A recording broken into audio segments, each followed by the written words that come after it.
आरती दादा की अव्यक्त मुरली हम सभी ने सुनी कि विश्व कल्याण करने के लिए शुभ भावना, शुभ कामना कितनी आवश्यक है। बाबा ने हम बच्चों को पक्का कराया कि शुभ भावना खाली शुभ नहीं है, शक्तिशाली है और शुद्ध है। और ये किस तरह अनेक भक्तों को भी, लेकिन फिर भी जब एक प्रैक्टिस नहीं है तो बीच बीच में हमारा मन यहाँ वहाँ भटक जाता है और साथ में समझ में नहीं आता कि जो फल मिलना चाहिए वो फल क्यों नहीं मिल रहा है। आज ग्वालपाड़ा का ये प्रोग्राम और इस प्रोग्राम की सफलता के लिए देख रही हूँ कि ब्राह्मण आत्माएं कहाँ कहाँ से पहुँच रहे हैं। गुवाहाटी से भी पहुँच रहे हैं, अनेक सेंटर से भी पहुँच एकत्रित हो रहे हैं। और भवानी बहन ने भी बड़ी दिल रख करके सबको वेलकम किया है और वेलकम करने के साथ हर एक को समाते जा रहे हैं। तो ये बड़ी दिल का ही तो प्रमाण है। आज कई बार कई जगह देखते हैं कि बड़ा स्थान होने के बावजूद भी बड़ी दिल नहीं होती है, तो समा नहीं सकते। लेकिन कल हम यही महसूस कर रहे थे कि इतने भाई बहनों को समाते जा रहे और उसके लिए उन्होंने पहले से ही तैयारी करके रखी।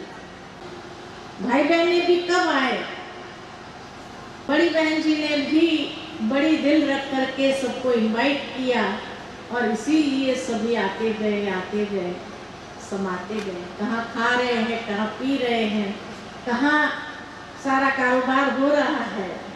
और आज इतना सुंदर कार्यक्रम की सफलता का मुख्य कारण अगर यही है तो आज की जो मुरली है उस मुरली का प्रैक्टिकल स्वरूप है कि शुभ भावना, शुभ कामना, शुद्ध संकल्पों के आधार से किस तरह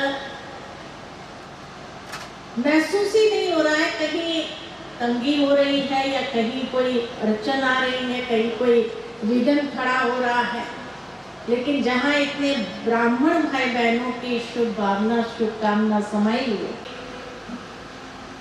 जड़ में कौन है? हर एक ब्राह्मण की शुभ भावना, शुभ कामना समाई हुई है ना। और इसीलिए आज देखो मधुबन से भी इतने भाई बहने पहुंच गए। मधुबन की पावन धरनी का भी यहाँ सहयोग हो गया। तो ये अनायास जो सारे भाइयों का भी पहुंचना यही बताते हैं कि आपकी शुभ भावना में कितनी शक्ति है। जो सारे भाई भी इस ग्वालपाड़ा के प्रोग्राम के लिए सब शहर पहुंच गए और आकर के जैसे अपनी शुभ भावना, शुभ कामना के वाइब्रेशन यहाँ इस तरह से फैला रहे। तो इसीलिए आप सभी को और विशेष ग्वालपाड़ा भाई बहनों को सिल्वर जुबली की बहुत बहुत बहुत बधाइयाँ हो और सदा इसी एकता का स्वरूप करते रहे सभी ब्राह्मण।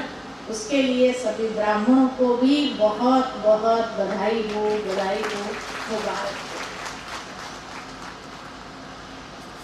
जीवन के अंदर बाबा हमेशा कहते हैं कि ब्राह्मण जीवन इतना सुंदर और श्रेष्ठ है क्योंकि सभी के मन के अंदर एक बाबा समाया हुआ है।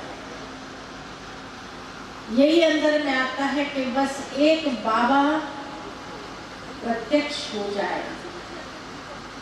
और अभी समय की तीव्र गति देखते हुए यही लगता है कि अभी समय बहुत कम आकर के पहुंचा है। कोरोना काल में तो ब्राह्मणों का ऐसा संगठन हो नहीं पाया, और मैं समझती हूँ कोरोना काल के बाद ये पहला ऐसा संगठन होगा जहाँ इतने भाई बहने चारों ओर से पहुंच गए और इकट्ठे हो गए। लेकिन अब जो आने वाला समय होगा, और ऐसे वातावरण के बीच में रह करके ही हमें अपनी सतो प्रधानता की स्थिति तक पहुंचना है। बाबा कई बार ऊपर से जब देखते हैं वातावरण में रहते हुए तमो प्रधानता के वायुमंडल में होने के बावजूद, और इसीलिए अभी बाबा कहते हैं कि हमें अपना वास्तविक जो पुरुषार्थ है कि कर्म योगी बन करके संपन्न करना है, क्योंकि कर्म तो छोड़ना नहीं है, लेकिन कर्म योगी बन करके ही कर्मातीत स्थिति तक पहुंच सकते हैं। इसीलिए ब्रह्मा बाबा ने भी हम बच्चों कि कैसे हम आत्माएं भी इस यात्रा को संपन्न और संपूर्ण करें, तो कर्म योगी बनकर के, अर्थात हर कर्म के अंदर बार बार अर्जुन को यही सिखाया कि हे अर्जुन, तुम अपनी कर्मेंद्रिय को जीतो, यानी कर्मेंद्रिय को डिसिप्लिन में लाओ। मनुष्य जीवन में अगर संस्कार संपूर्ण चेंज हो जाए तो विघ्न आए ही नहीं, लेकिन विघ्न अधिकतर जो हमारे पुरुषार्थ के रास्ते पर अगर रुकावट बनता है तो कहीं न कहीं अपने पुराने संस्कार के वशीभूत जब होते तो वही विघ्न खड़ा करता है। लेकिन जिस तरह मधुबन के अंदर हम सभी मधुबन निवासी रहते हैं, कहने में आता है कि सब कुछ हमारा है, लेकिन उसके बावजूद कुछ भी हमारा नहीं। मधुबन के अंदर जितनी भी फैसिलिटी है, जो भी चीजें हैं, कैसे रहना है कि हाँ सारा परिवार हमारा है, मेरे ही सब भाई बहन है, बेहद की भावना से मेरापन का प्रयोग हो, तो मैं एक शुद्ध आत्मा हूं। और जब ये कहते हैं मेरा ये पुराना संस्कार क्या करे, जिस तरह से मान लो कि रात का अंधेरा होता है, और जब पूरा अंधेरा होता है और किसी को कहा जाए अंधेरे को निकालो, अंधेरे को निकाला नहीं जाता है, अंधेरे का कोई स्रोत नहीं। लेकिन अंधेरा क्यों है? प्रकाश का अभाव, यही अंधेरा। रिप्लेसमेंट जरूरी है। आज मान लो कि किसी का हाथ हिलता, कमजोरी है, कमजोरी के कारण हाथ हिल रहा, उसको आप बार बार कहो हाथ नहीं हिलाओ, हाथ नहीं हिलाओ, अरे कमजोरी है ना तो हिलेगा ये तो। लेकिन उसके बदले शक्ति देना चालू करो उनको। ठीक इसी तरह जीवन के अंदर होती गई और हमने बैटरी कभी चार्ज नहीं की आत्मा की, तो जितनी बैटरी हमारी डिस्चार्ज होती गई उतनी कमजोरियां आती गई, और एक एक शक्ति की जगह पर वो कमजोरी ने धारण कर। ऐसा है वैसा है, बाबा कभी हमें उस स्वरूप में नहीं देखता है, लेकिन सब कुछ जानने के बावजूद भी बाबा हमें वो अनादि स्वरूप में देखता है कि जब आत्मा शक्तिशाली थी, सशक्त थी, उस रूप में ही देखता है, करता है। बाबा हमें बहुत प्यार करता है। क्यों ऐसी फीलिंग आती है? क्योंकि बाबा उसको आदि अनादि स्वरूप में देख करके प्यार करता है, का अनुभव कराए। क्यों? क्योंकि ऊपर में हमारा जो फरिश्ता स्वरूप है सूक्ष्म वतन में, वो फरिश्ता स्वरूप हमारा परफेक्शन का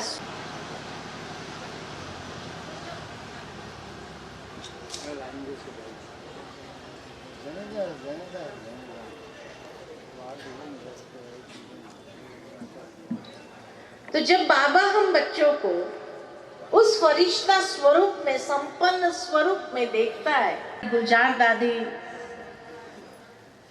बाबा के पास गए थे भोग का संदेश लेने के लिए, और भोग लगाया तो बाबा ने सारी सभा को इमर्ज किया था ऊपर। जब सभा बाबा ने दिखाई तो हमें भी देखा था आपने, तो दादी ने कहा ऐसे पहचान नहीं सकते। मैंने कहा क्यों, हमारा रूप बदल जाता है क्या वहां ऊपर में? तो दादी ने कहा कि जिस तरह ब्रह्मा बाबा का संपूर्ण अव्यक्त फरिश्ता स्वरूप होता है, और इसीलिए जब हम बाबा से अव्यक्त मिलन मनाते हैं तो रूप से हर एक से प्यार करता है। इसीलिए बाबा कहते धीरे धीरे आप अपने उस ओरिजिनल संस्कार को इमर्ज करो, और जब उस ओरिजिनल शक्तिशाली संस्कारों को इमर्ज करेंगे तो संस्कार जीत बनना आसान हो जाए। तो कर्मेंद्रिय जीत, संस्कार जीत। और दूसरा कारण जो बाबा ने बताया, पहला कारण मैं और मेरा जो विघन रूप बनता है उसके लिए बाबा ने ये विधि बताई, और दूसरा कारण जो विघन बनता है, उसने कहा सवेरे उठो। 2-3 दिन पहले की मुरली में बाबा ने अनुभव सुनाया था अपना, साकार बाबा ने, कि उसके गुरु ने कहा सुबह सुबह उठो और 1000 जाप करो, 1000 बार लिखो। तो साकार बाबा ने गुरु को कहा और कोई समय नहीं होता है। और कारण क्या? तो बाबा कहते जिनके मत्थे मामला हो तो उसको नींद कैसे आएंगी। बाबा ने हम हर एक बच्चे को विश्व कल्याण की जिम्मेवारी दी है। इतना बड़ा जिम्मेवारी का ताज दे दिया, इतना बड़ा कार्य दे दिया, उसके बाद भी अगर आलस्य अलबेलेपन की चद्दर ओढ़ करके अगर सोए रहे, हम अमृत वेले उठ नहीं सके, तो क्या कहेंगे? सिर माथे ही तो करना है।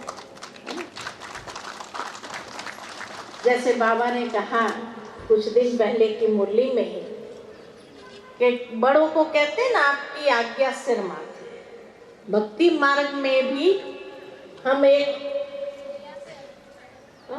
रेगुलर फॉर्म में भी एक हमारे संस्कारों में आ गया कि जब मंदिरों में जाते थे ना, भक्ति मार्ग में करते आए, लेकिन किसी को भी पूछो कि भाई ऐसा क्यों करते हैं, तो क्या कहते हैं? करना पड़ता है, करना पड़ता है। बाकी एक्सप्लेनेशन कुछ नहीं, क्यों करना ये नहीं पूछा जाता है। माँ बाप करते हैं, बच्चे देखते हैं, तो बच्चे भी शुरू हो जाते हैं ऐसे करने के लिए, है ना। वो बड़े होते हैं, उनके बच्चे होते हैं, उनको देख करके वो भी शुरू हो जाते हैं ऐसा करने के लिए। इसीलिए अगर किसी को भी पूछा जाए कि ऐसा क्यों करते हैं, उनके पास कोई जवाब नहीं। हिम्मत को करे हम सिर माथे, और जब ऐसे सिर माथे करते हुए चलते हैं तो सहज ही निद्रा जीत या आलस अलबेलेपन को जीतना आसान हो जाएगा। श्रीमत के प्रति इतनी और सहजता से उस संपूर्णता को उन्होंने स्वीकार करके जैसे आदर्श बन गए। तो इसीलिए बाबा हम बच्चों को बार बार हर रीति से सावधान करते हैं, सहज करके बताते हैं कि कैसे उसको पालन करना है। हमारी दादियों ने प्रैक्टिकल करके दिखाया, तो हमें यही शिक्षा प्राप्त होती है कि जब दादियों ने किया तो हमारे लिए कौन सी बड़ी बात है। अभी गुलजार दादी का दिन था, गुलजार दादी का 6 महीना पूरा जब हुआ तो गुलजार दादी का स्मृति दिन था 11 तारीख। बड़ी नशे से कह रही थी। तो मैंने कहा तो व्हाट्सएप नहीं चलता है तो उसमें क्या करें। उसकी पोती साथ में थी, मैं समझती हूँ 18-20 साल की होगी, उसकी पोती साथ में थी। तो मैंने कहा तो आपकी पोती को तो मालूम पड़ा है, आजकल की लड़कियां हैं उनको तो बहुत सहज सब कुछ मालूम पड़ जाता है। तो उसकी पोती कहने लगी कि नहीं, हमारी दादी है ना, मॉडर्न दादी है ना, उसको जितना मालूम है ना उतना हमें भी मालूम नहीं, उतना उसको मालूम है मोबाइल में जितना हमें भी मालूम नहीं। मैंने कहा अच्छी बात है। फिर मैंने उसको कहा वो टिंग होता है ना, मैं योग में बैठी हूँ और मोबाइल लेकर के अगर टिंग होता है तो आता है मैं देखूं क्या है है ना, मोबाइल का नोटिफिकेशन वो व्हाट्सएप का आता है तो उसको लगता है मैं देखूं क्या है क्या मैसेज आया। तो मैंने कहा फिर ये व्हाट्सएप बंद कर दो, अगर आपके लिए योग में इतना विघ्न रूप हो रहा है, बार बार आपका योग तोड़ रहा है तो उसको बंद कर दो। कहा नहीं, उसमें अच्छी अच्छी बातें भी तो आती है ना। तो उसकी पोती ने बताया कि वो हर चीज डाउनलोड करती है, अभी उसकी मेमोरी फुल हो जाती है, और मेमोरी फुल हो जाती है तो उसका तो हमारे पास भी कोई जवाब नहीं। उसको कहते हैं माता, तो मैंने माता को कहा तुम एक काम करो, वो 1 लाख वाला मोबाइल आता है ना वो लो। तो कहती है वो तो और भी मेरा बुद्धि योग तोड़ देगा। मैंने कहा क्यों? बोले वो गुम हो जाए उसका डर रहेगा ना। तो मैंने कहा तुम सस्ता मोबाइल भी लेना, फिर डाउनलोड भी सब कुछ करना चाहती है तो क्या फायदा तुमको, वो भर जाता है मेमोरी, तो मिटाओ इसको। बोले वही तो, कौन सी चीज मिटाऊं इसमें से, इतनी अच्छी अच्छी बातें आती है। अब दादी ऊपर से कह रही है ये खिलौना जो है ना सबका बुद्धि योग तोड़ रहा है, चाहे अच्छी अच्छी बातें भी क्यों ना हो, लेकिन फिर भी बुद्धि योग को तोड़ रहा है, बाबा से जोड़ तो नहीं रहा। जब मोबाइल नहीं था तो कितना अच्छा योग लगता था, हा? और अभी बुद्धि योग उसमें चला जाता, अच्छा इसको फोन कर ले, योग में याद आ गया, अच्छा इसको फोन कर ले, तो बुद्धि योग तो तोड़ा ना। अच्छी बातों के लिए भी बुद्धि योग तोड़ता है बाबा से। इसीलिए दादी ने कहा कि जैसे और चीजों का उपवास करते हैं ना, हफ्ते में 1 दिन उपवास खाने पीने के लिए, ऐसे हफ्ते में 1 दिन मोबाइल का उपवास कर सकते हैं कि नहीं कर सकते? शांत हो गए सब। हाँ, हफ्ते में 1 दिन आज हमें मोबाइल का उपवास स्विच ऑफ करके रख दो उसमें, ऐसा कर सकते हैं? बहुत अर्जेंट होगा तो जिसको भी बात करना होगा किसी को बोलेंगे और वो आकर के हमें सुनाएंगे, हो जाएगा बात। इतना अर्जेंट तो कुछ नहीं होता है ना कि काम ही रुक जाए आपका। बहुत इंपॉर्टेंट मैसेज अगर किसी का हो जो बार बार करने पर भी आपका नहीं लगता हो, तो वो आपके नजदीक में आसपास में कोई भी होगा उसको फोन करके बता सकता है, भाई वो फोन क्यों नहीं उठाता है, हमें अर्जेंट बात करना है, तो बात करा दो। तो वो मैसेज तो आपको मिल ही जाना है कि नहीं मिलेगा? मिलेगा ना। तो जिस तरह से भोजन का उपवास करते हैं हफ्ते में 1 दिन 2 दिन, उस समय जब ये मैसेज आया था हम हफ्ते में 1 दिन मोबाइल स्विच ऑफ कर देंगे। यहाँ जो कहे कि हम 1 दिन हफ्ते में मोबाइल का उपवास करेंगे, वाह बहुत अच्छी बात है, क्योंकि कहीं ना कहीं ये हमारे कर्मातीत स्थिति तक पहुंचने में बहुत बड़ा रुकावट का कारण बनता है। जो अर्जेंट मैसेज होगा वो तो मिल ही जाएगा, तो हफ्ते में 1 दिन या 2 दिन रखने में क्या बुराई है ना। तो इसीलिए अगर वो हमारे पुरुषार्थ को तीव्र करने में हमें मदद करता है, क्या स्विच ऑफ है तो बहुत अच्छी तरह से आप योग में बैठो, योग का अनुभव करो, बाबा के प्यार में खो जाओ, समा जाओ, ये करने में कितनी मदद मिलेगी।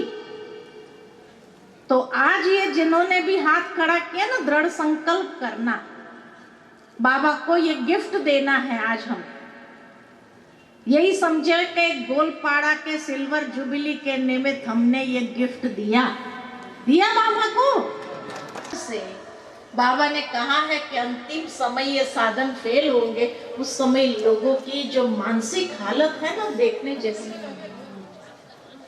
अभी कुछ समय पहले अमेरिका में इसका रिसर्च हुआ। 10 लोगों का एक ग्रुप लिया उन्होंने और उनको कहा कि आपको 10 दिन के लिए मोबाइल का उपवास करो, 10 दिन खाली, क्योंकि अंतिम समय तो ये सारे साधन फेल हो जाने हैं। ये तो बाबा ने पहले ही हमें बता दिया है। तो वो ग्रुप ऑफ लोग जो थे, 10 लोग, उनको कहा कि आपको एक कोठरी में रखा जाएगा, आपके पास वहां पढ़ने के लिए किताबें होंगी, खेलने के लिए साधन होंगे, न्यूज़पेपर रखा, इंटरनेट का बिल्कुल कनेक्शन। 10 दिन आप रह करके दिखाओ। पहले दिन तो मनुष्य ने निकाल दिया, कुछ खेला, कुछ न्यूज़पेपर पढ़ा, कोई किताबें पढ़ी। जिन्होंने मेडिटेशन करना सीखा था उन्होंने मेडिटेशन भी किया, लेकिन अपना बीके का मेडिटेशन तो होता नहीं कि बाबा के साथ प्यार करो या बाबा से बातें करो या बाबा की बातें सुनो। ये तो है नहीं उनके पास कोई भी चीज। तो इसीलिए जो है वो आत्मा कितना पढ़ेगी। और आजकल पढ़ने का छूट गया है लोगों का, मोबाइल में सुन लेना या देख लेना हो गया है, तो पढ़ने की आदत छूट गई। या सर ठोकना चालू किया दीवार में, इतना मेंटल बेचैनी हो गई उनको कि 3 दिन भी मोबाइल के बिना नहीं रह सके।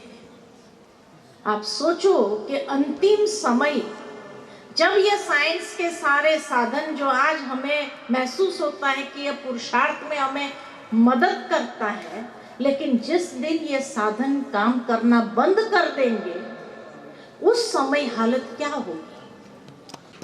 तो देखा तो मन उसी समय दादी का मैसेज भी आया। तो मैसेज आया तो लगा कि देखो एक्यूरेट टाइम पर दादी ने ये संदेश दिया है। और हमें हफ्ते में 1 दिन या आधा दिन तो कम से कम, अगर साधनों की आसक्ति अगर है भी तो हमें भी मालूम पड़े और हम सहजता से उसको छोड़ सके और बाबा की याद में, उस प्यार में नेचुरल और सहजता से समा सके। हाँ, बाबा हम बच्चों को इसी रीति के लिए तैयार कर रहे हैं। तो इसीलिए जो भी संकल्प किया है आज हफ्ते में 1 दिन मोबाइल का उपवास रखने का, उन सभी को बहुत बहुत बहुत हार्दिक बधाई हो, बधाई हो, बधाई। अपने लिए तो ताली बजाओ, बहुत जोर से ताली बजाओ। और इसी शुभ भावना, शुभकामना के साथ आपकी कर्मातीत स्थिति तक की यात्रा मंगलमय हो, यही दिल की शुभ भावना, शुभकामना है। और उन्हीं के साथ वाणी को विराम देती हूँ। ओम शांति।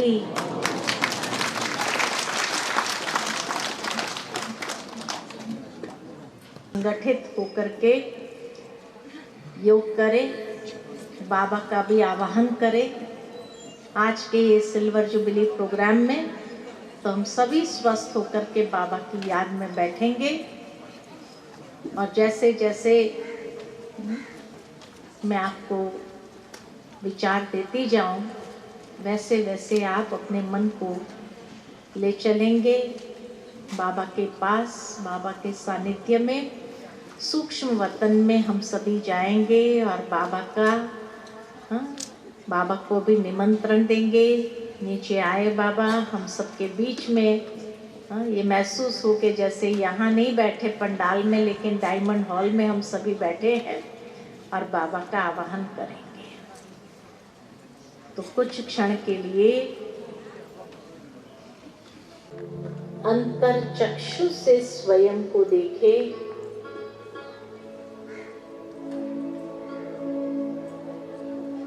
भ्रुकुटी के मध्य में मैं शुद्ध, पवित्र, चमकता हुआ चैतन्य हीरा हूँ।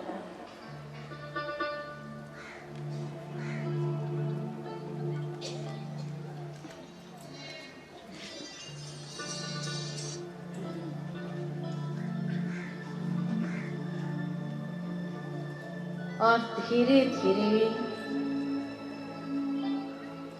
मन बुद्धि के अंतर्वाहन से अपने प्यारे वतन की ओर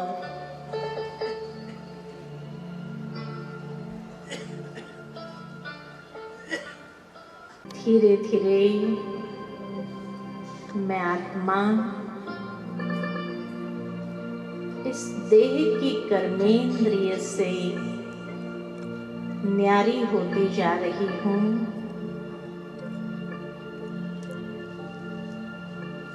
देह और देह की दुनिया से न्यारी होते हुए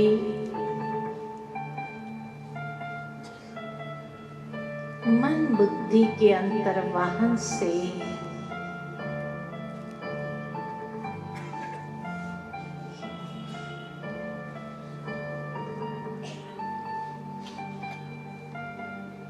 उड़कर चंद्र तारागण से भी पार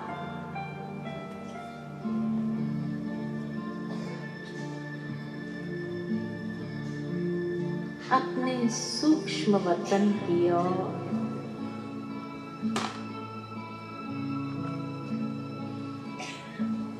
जहाँ चारों ओर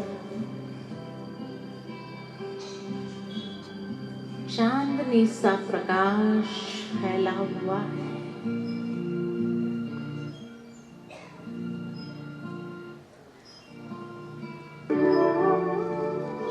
जहाँ मैं आत्मा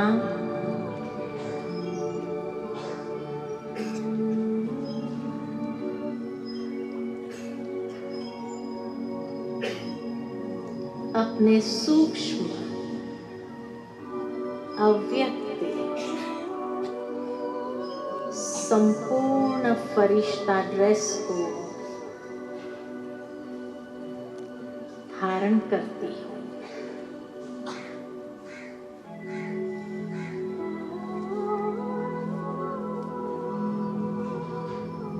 और एकदम हल्कापन महसूस करती हूँ।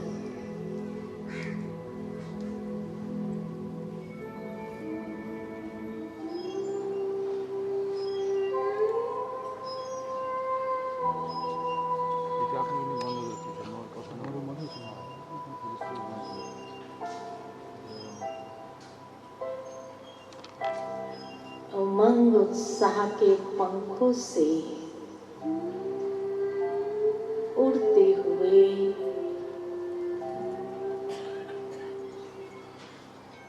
अव्यक्त बाप दादा के सन्मुख से असीम स्नेह की दृष्टि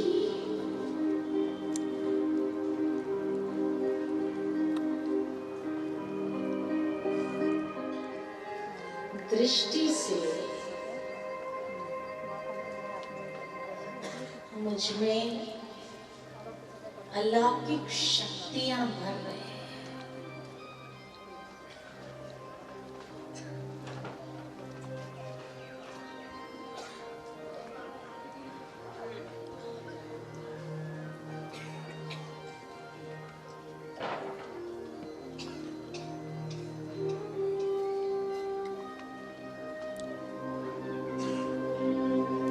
दिव्य अलौकिक स्नेह से मुझ आत्मा की पालना कर रहे हैं।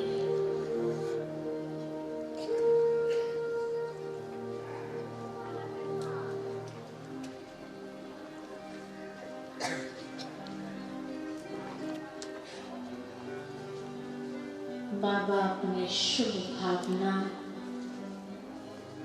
शुभ कामना के प्रकंपन को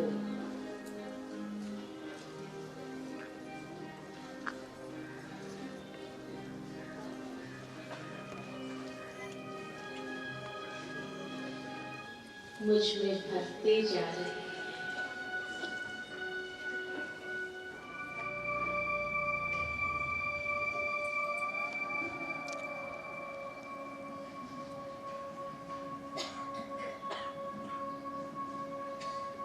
सूक्ष्म रूप से बाबा को मैं निमंत्रण देती हूँ।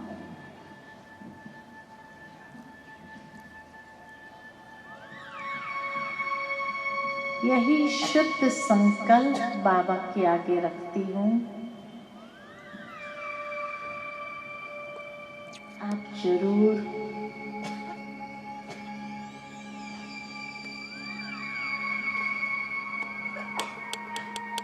इस सिल्वर जुबली के कार्यक्रम में सूक्ष्म में आप आकर के चक्कर लगा कर जाए।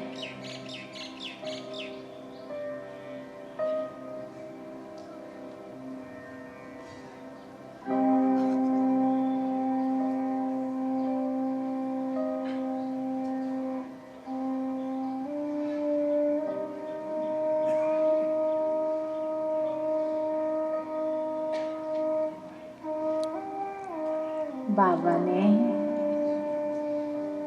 ध्यान से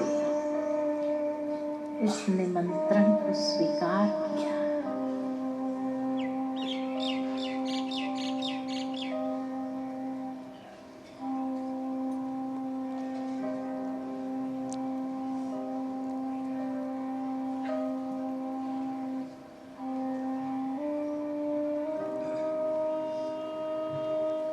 और धीरे धीरे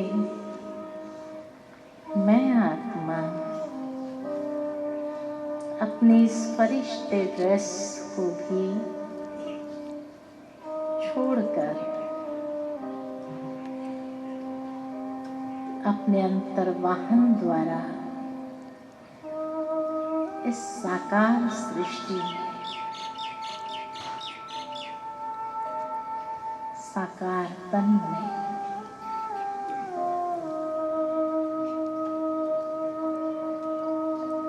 प्रकृति की मध्य के